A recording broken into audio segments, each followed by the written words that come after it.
Ben Rogers here, the Raptors Digest, reacting to the Raptors' 109-105 victory against the Washington Wizards. Riker, how are we feeling about this W? We're back live. The computer finally came in, and what a game to roll back on the lives for it. Ben, I don't know what to be more excited about. Tonight's game, or you getting the new Mac. So hopefully, fingers crossed, this one goes semi-seamlessly. It wouldn't be the Raptors Digest without some hiccups, nor would it be a Toronto Raptors W without almost blowing a lead or letting something crazy happen that elevates our blood pressure, our heart rate, everything. And tonight was letting a lead slip, letting the fans and the energy get back into the stadium for Washington. Let Montrezl Harrell get a couple of dunks and let his energy inspire the team. But Ben, thankfully, Steady Freddy closed it out on the back of Scottie Barnes' career night. So wherever you want to start this one, it was a fun game, that's for sure. Just a stressful one. Riker, you said you summed it up all there, but we have to dive into the main story of this game. Get a little drum roll going, please. It's been a little while, but Scottie Barnes is back winning the Scottie Barnes Award. And the criteria, while it's always fluid, while it's always adjusting, tonight it's going to the best performer, the rookie of the year, the guy that came out and looked. I heard the broadcast give a little Kareem Abdul-Jabbar comparison with the sky hooks and stuff happening, but Riker, this is what we want to see from Scottie Barnes, getting inside that paint, finishing in low, and being aggressive. Right, tonight, 27 points, took 19 shots against the Wizards, who have a Daniel Gafford, Montrezl Harrell, Thomas Bryant, centers that can legitimately guard the paint. Scottie Barnes was not afraid of anything at all inside of there. He was balling out, and his touch around the rim, when he's confident, when he's rolling, that's I don't even want to just say elite. That is transcended finishing around the rim. I don't know what word to throw it out there for. That's tough. Because Giannis can finish like that. There's guys that can finish around the rim, but he is among a small few that have his size and his quickness and his touch and everything. And it's a crying shame that he hasn't been integrated more into the offense. And this is what we've been crying for, screaming for, on our hands and knees, pleading to the Raptors gods that they get him more shots. And then we show that this high efficiency, not settling for Jay. Well, actually, we wanted him to shoot Jays. We wanted him to just start shooting. And he was doing it in the paint. He was doing it from all around the place, particularly in the paint in this one, Ben. And like you said, against a bunch of bigs, this just goes to show his potential on this team. So hopefully we can get him involved more. I know some games where Fred's feeling it, he's going to want to shoot, or Pascal's going to want to shoot. But hopefully it becomes consistently 15 to 20 shots per night, because if they're all in the paint like that, he should be getting those touches. Yeah, and one thing we can talk about, because we did have Gary Trent Jr. back in this game, returned, and with the exception of Kem Birch, this is really the core lineup of guys that are running, and the bench obviously came in. That's been a huge discussion over the past couple days. Malachi Flynn's dad has been flaming Nick Nurse and the Toronto Raptors for not playing his son and the other bench players. However, Riker, with Scottie Barnes' elevated sort of shots, Siakam only shot 17, Fred shot 17, Gary shot 12, OG ended up with 13, but only had 7 throughout most of the game. It was pretty flat across the board for our starting unit 5, and then obviously off the bench, Chris Boucher got a few, Precious took a couple, and then, that's how the shooting splits went. Are you happy with this sort of everyone eats style of offense, with everyone getting touches depending on who's hot and this stuff, or do we want to see the ball in the hands of one or two players more so on a night so they can get rolling, even though Scottie Barnes was remarkably efficient, 12 of 19 on his 19 shots. A lot of them were dunks. A lot of them was Fred VanVleet looking under the basket. I believe he had 12 or 13 assists, 12 assists in this game. So the connection, the vision was there. I played with the guy, Andrew Wood, shout out. One of the best basketball players I've ever seen in my entire life in the flesh. Like, this dude was insane. That was his thing. When he was looking to set you up, his eyes, his normal eyes would be like this when he's looking to make a pass. And I guess they had that going in this game. But Ben, there's some nights, let's be honest, where Fred is going to take 16, 17 threes alone. And I don't always love to see that. So if he's taking 20 shots total from the court, I like it because Scottie Barnes, he's going to be more efficient than Fred. Most of Fred's shots are tough, late shot clock, threes, right? Less efficient shots. Scottie Barnes is taking more. That means he's being more aggressive in the paint. Of course, we want those more often. He doesn't need to be taking a bunch of threes, but I like the parity of shot selection, Ben. Yeah. Phenomenal game for Scottie Barnes. We're hoping he keeps it up. But one guy, Ryker. If you vote for me, all of your wildest dreams will come true. Freddie All-Star, vote for Fred. Get your votes in, folks, because he's coming out and he is balling. And again, he's been a little bit cold from the show. Ended up being, his percentages didn't even end up that bad. Just from the eye test, didn't have the same rhythm that he had when he was just going nuclear for a few weeks there, but still leaving his impact on the game. It's going to get brought up again in the Spicy Pele, but hit the momentum swinger. I want to call it a game winner. The game was tied, and then Fred just hits a ridiculous three that took the wind out of the Washington Wizards arena, right? And then 12 assists, 21 points, 12 assists for Fred VanVleet. As you said, setting him up. You're bringing up Andrew Wood references with the eyes. You could get the Jackie Moon where they had the eyeliner on, where they're looking around trying to scare people. Those were deception tactics. The big eyes is just to alert your teammate. A rocket is coming your way. Yeah, no, for sure. It's the imagery I had, just that picture in my head. But Fred VanVleet continuing to play like an all-star. He's got to get in there. I know Darius Garland's been good. I know LaMelo Ball's been good, but these guys Fred has to be an all-star this season. Well, you've seen that him and Siakam, who wasn't even on the board. Now they're both seventh in bigs or forwards and guards in the East, which 14 man. So I'm about to burp or something here. There it is.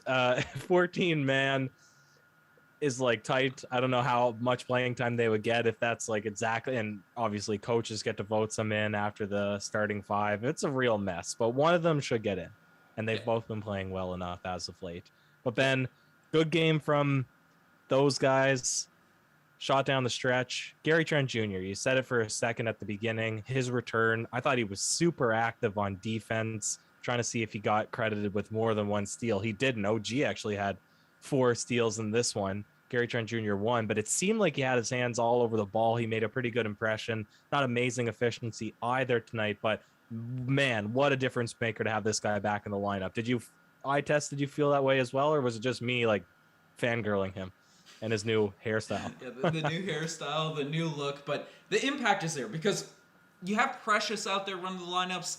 The defenses can sort of just sag off him at times, especially down the stretch of games, right? Obviously, we've been running Boucher at those moments and stuff, but having another scoring threat, even if he wasn't that remarkable tonight, 13 points, ones across the board, got a Tony Snell stat line across the other way, but Ryker, just having that scoring threat out there that can knock it down, can get inside the lane, makes the defense worry, that impact is felt. And then you're also letting other guys get some rest. We still only ran really a 7-man rotation. Yuta Watanabe got 6 minutes tonight. Champagny only got 2.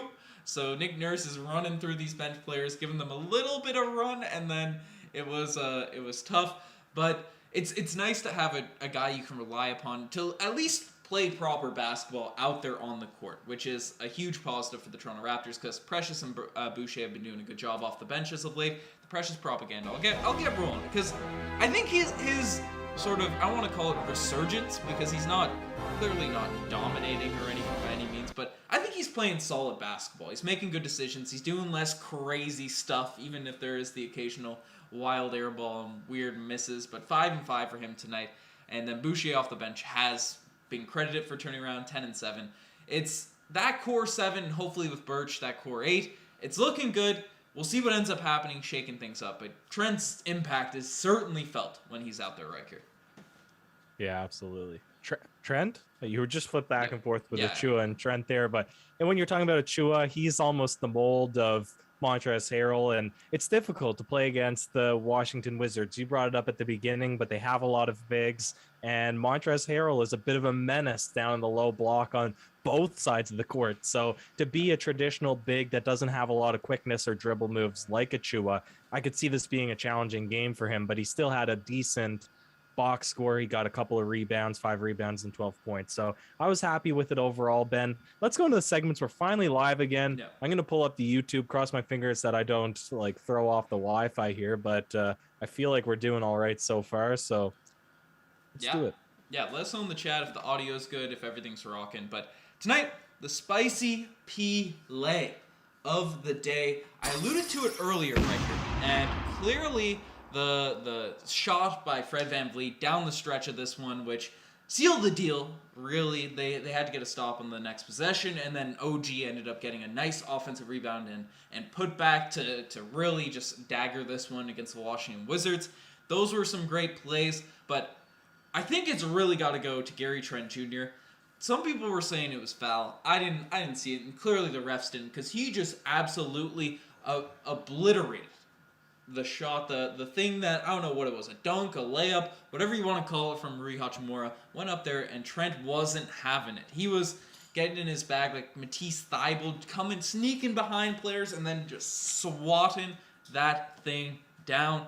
Gary's got sneaky ups, Riker. He doesn't really dunk that much, but he's gotten high occasionally out there on the court. Occasionally. Ben, I got another one for you.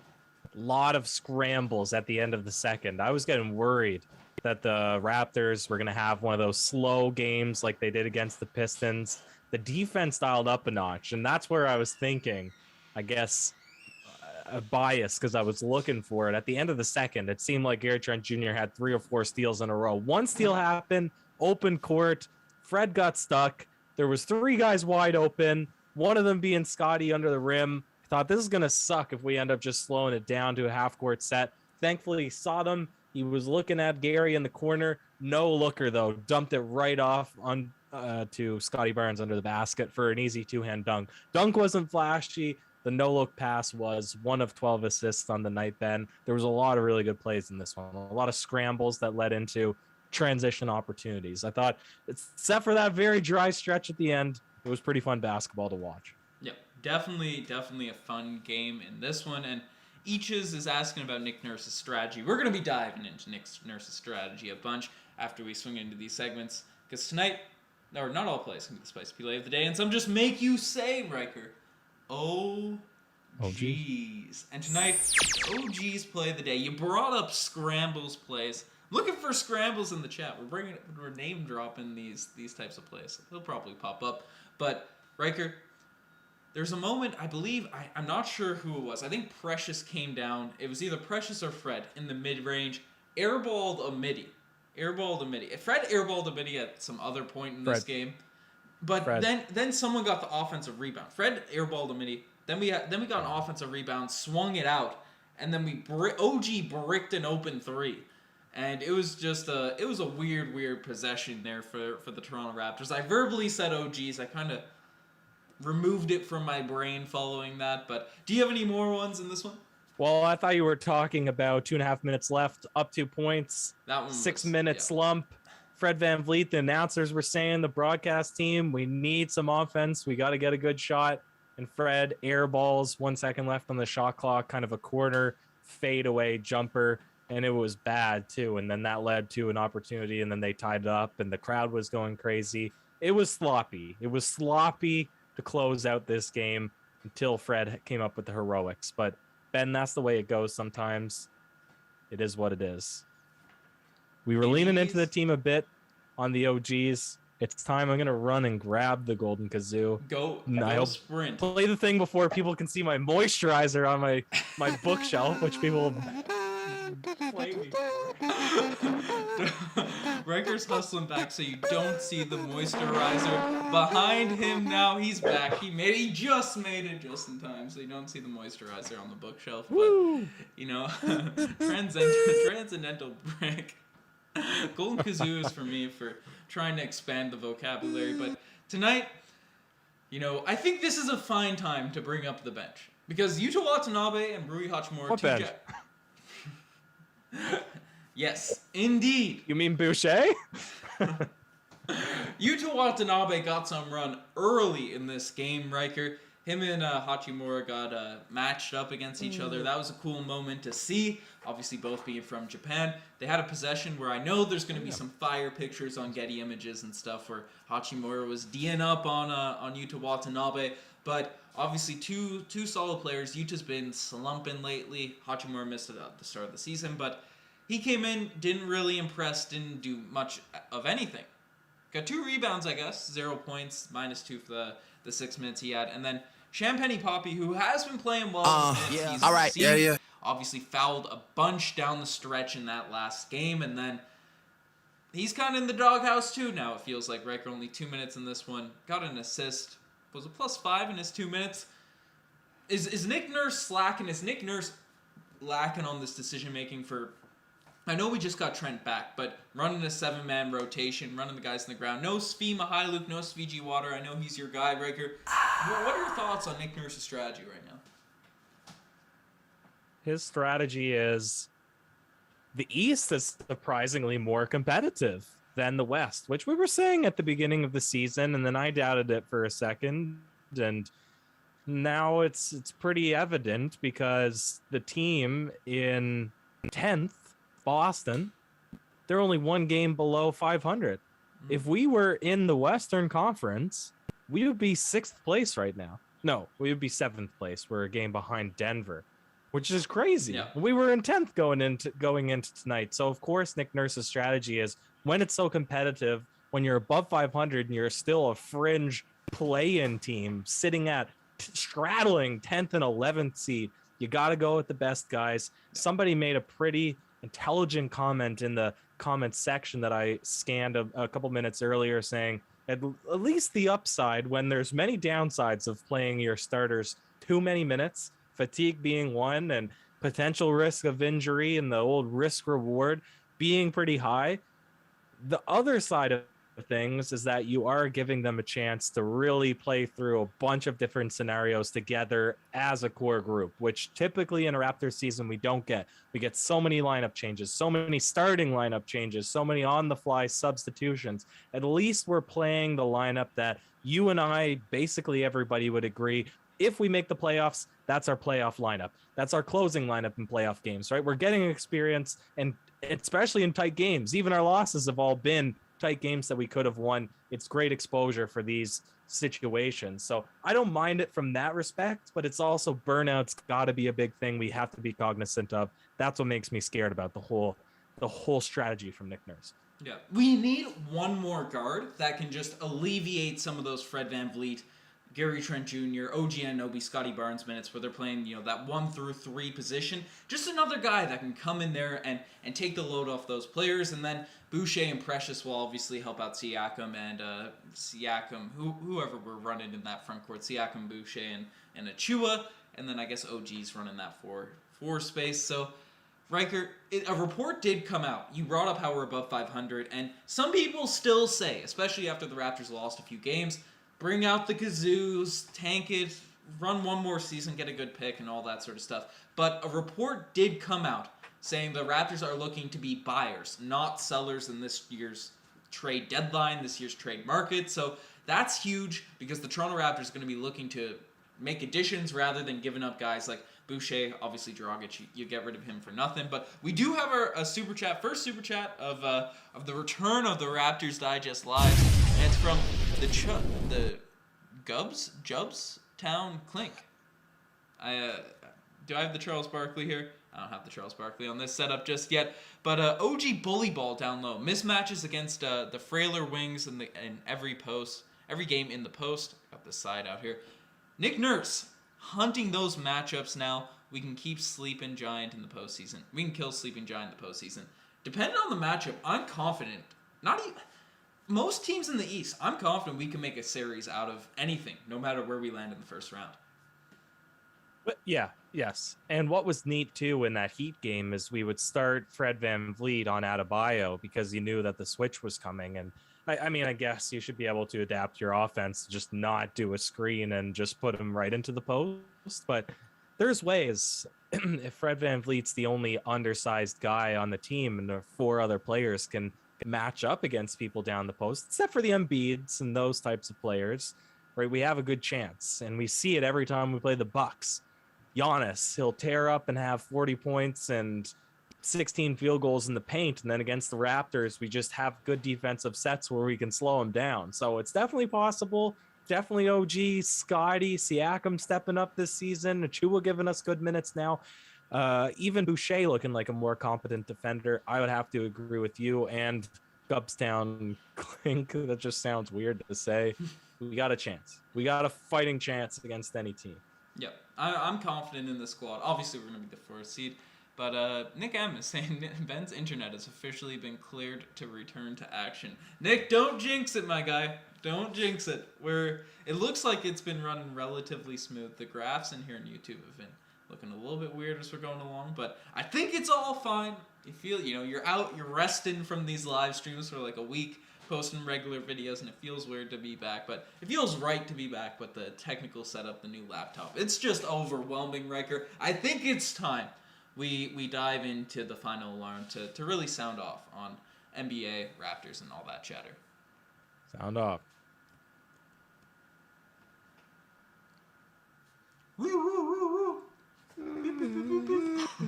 Woo, woo, woo, woo, woo. That's right. The final alarm has sounded. We have kazoos playing during the final alarm because it's a W when the kazoos are playing in the final alarm. But yeah, there are lots of people, and as is tradition, Riker, little like spike going for the final alarm for the Raptors getting W's for a big win for the Toronto Raptors after a few close losses. But we want to hear what you guys have to say in the chats. We're going to be reading them, seeing what you guys are thinking. But imagine thinking about tanking. Can't even do it. Can't even think of that. We're going to the chip. 4th seed. That's what I'm saying. OG needs more from Stephen Wong. OG needs more respect. He's not seen as a top player, so he keeps getting touch foul calls against him. Yeah, it's to be fair, Riker, you're usually the ref apologist. Tonight, I'm the ref thanker. I'm the ref embracer. The ref hugger. Whatever we want to call it. Because I think we kind of finessed the Wizards on some of those calls tonight. Oh, you finally come along. Your crazy bias towards zeroing out on missed calls for the Raptors and not feeling any sympathy for the other teams. You've finally been swayed. There was a couple. I mean, obviously, the big one for me is foul on Trez when Gary Trent Jr. went up for a dunk. That was obviously a block. And that one was rough, but they missed. They already used their coach's challenge. It is what it is, and we'll take those because we don't always get the benefit of the call. So give us that, especially when we're not even on home court. Why not? I'll take it. I see one saying, Ichez 123. Do you think we still lack crunch time half court shot creator? Or is that problem being solved? So I guess he just means, or she down the stretch, somebody to score late shot clock in the half court set, not transition. The answer is the ball's going to be in Fred's hands. Yeah. And our pick and roll offense isn't amazing. Sound off. Yeah. Fred VanVleet is clutch when he can sort of get the ball within the rhythm, right? If he can get a nice pass, and even if it's contested, and he's shooting a somewhat clean three, somewhat clean midi, driving in, Fred VanVleet is great for that sort of stuff. But just given his size and given that lack of one move that really, a Kyle Lowry-esque right spin off the right shoulder on the left block, right? Or his step back that he always used to shoot. The lack of one of those moves, or something like Kyrie has, Steph, all those guys kind of have a go-to move when they're ending the game to get a clean shot off. Fred hasn't really added that consistently to his bag tonight, except for just launching ridiculous threes from beyond 2 feet behind the three-point line, which honestly hasn't been that bad as of late, which is crazy to say. But I think Gary Trent Jr. is a guy that I wouldn't mind creating his own shot. OG, I think, is pretty good at it as well. Siakam is he tried tonight. He tried with a step back three late game, and it just wasn't that nice. It was close though. It was close. Yeah. And I don't hate seeing him take those shots. But Ben, the point that I was going to say too is the ball's going to be in Fred's hands. What the benefit we have now is the lineup around him puts more pressure on the defense to not sag off, because Siakam's shooting a little bit more respectably from three this season, 33%.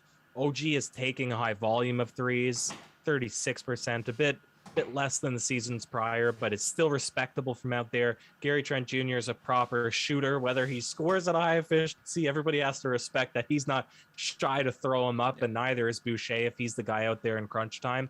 And then Scottie Barnes, when he plays like this tonight, he's really the big in closing minutes. And then you have that pick and roll, which is really more of a pick and pop or pick and fade with Siakam. Again, that's not the best pick and roll offense that I've seen in the league by any stretch, but at least there's options where in last season, especially when we were a worse team, it's harder for Fred, who's so small, to get a shot up. But I see a big super chat coming in from Tom Duke, who's not doing too great in the he's back. What are you talking about, Riker? Tom Duke is back. Then you caught me in a web of lies because I'm not doing too great either, so I haven't been tuned in nearly as much. Bam, Riker. You need to get your lineups back in sort. Tom Duke came from, before we even read out the super chat, want to give a shout out because we've been slacking on the returns for or posting stuff in the fantasy league. We'll have to do more recaps in these live stream stuff here, but Tom Duke started from the bottom, made some tough trades at the start of the year, but he has grinded his way back. He's making a little playoff push there, Riker, Tom Duke is. But tonight, he's saying a super chat saying, nice having Gary back. There's another clutch tool, 6 or 7 games out of first place. Fourth place in the East is getting more and more doable. I'm telling you, Tom. I'm telling everyone. 4th seed. And Riker, I don't know if I want to get crazy. No, I definitely don't want to get crazy, but I felt when Montrezl Harrell did a crazy dunk at the end of the game, or when he made the run to tie it with the Raptors, he was throwing up the threes. And I was like, is this a sign that the Toronto Raptors could potentially be a 3rd seed?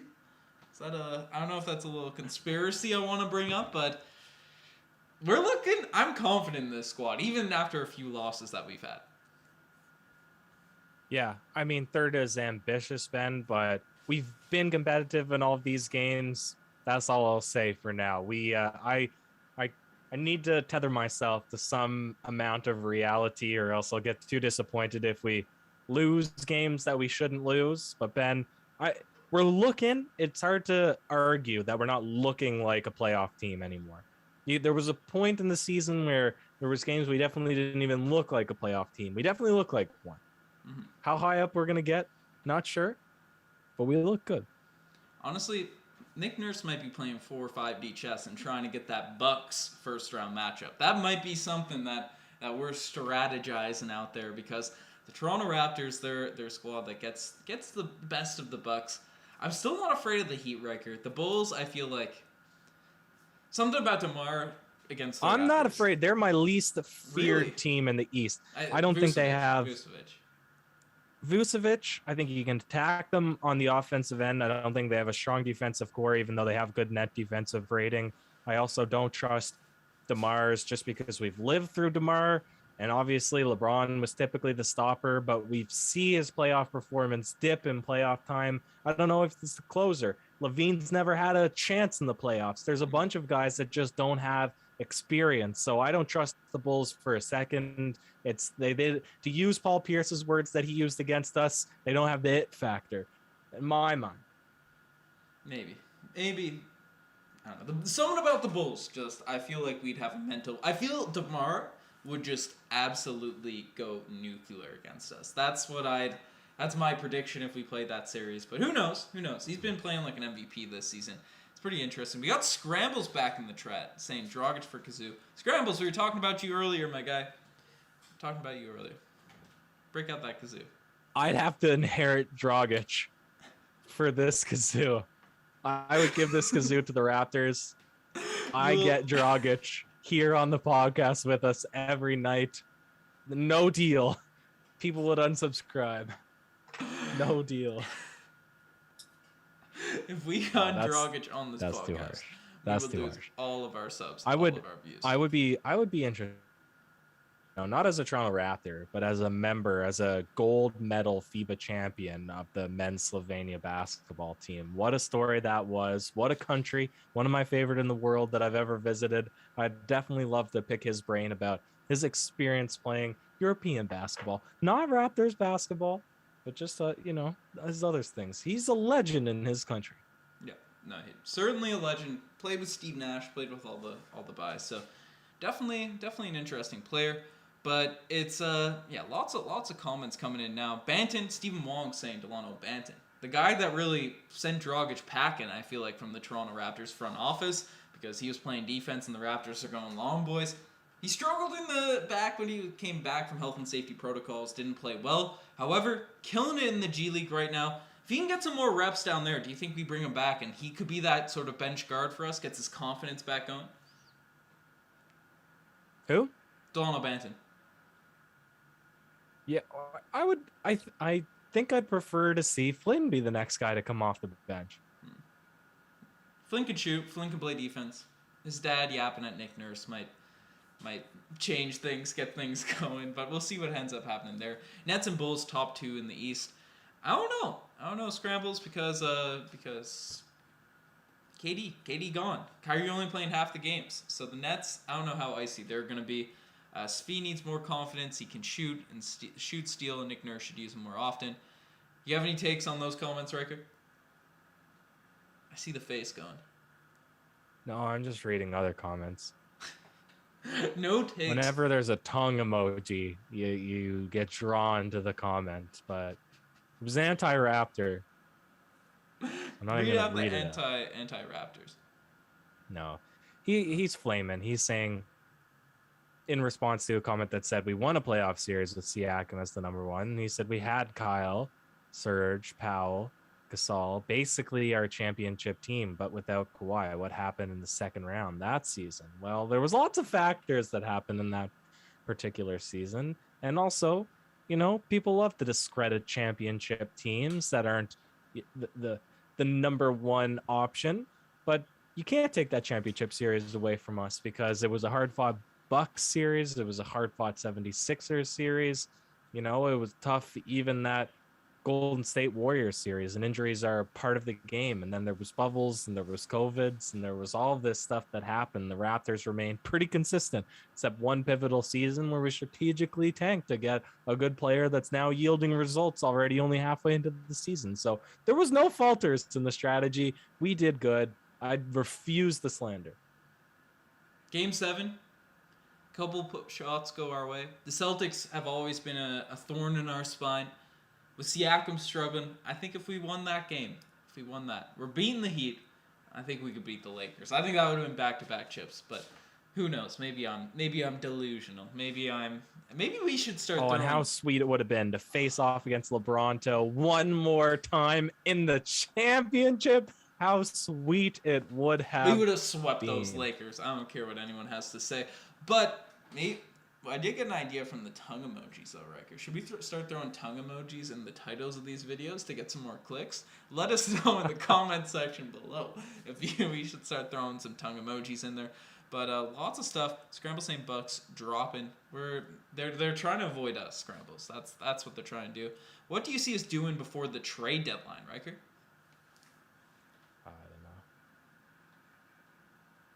I don't know, Ben. That's a good question. I hope that we can trade just a raw second-round pick for Mo Bamba, but you're saying we'd need Chris Boucher included, and that's obviously not going to happen. So maybe we can flip our deep bench guys like we did last season for some other young assets and give them a try and just run through all of the league's bottom-tier people until we find an 8th man. Or maybe we don't do anything and we just sit it out and hope that nobody gets injured. I'm not sure, Ben. Do you have any suspicions? Or I just have a weird feeling we're gonna trade for Taylor Horton Tucker. I have that weird feeling. I don't feel like I want to, but I could see it. Not Gary Trent Jr. No, definitely not one of our core guys. I could see it being Boucher. I could just see a Boucher for Taylor Horton Tucker trade happening. Everyone being frustrated, and then everyone kind of being happy. That's just sort of my psychic vision. I don't know if it's actually gonna happen, but.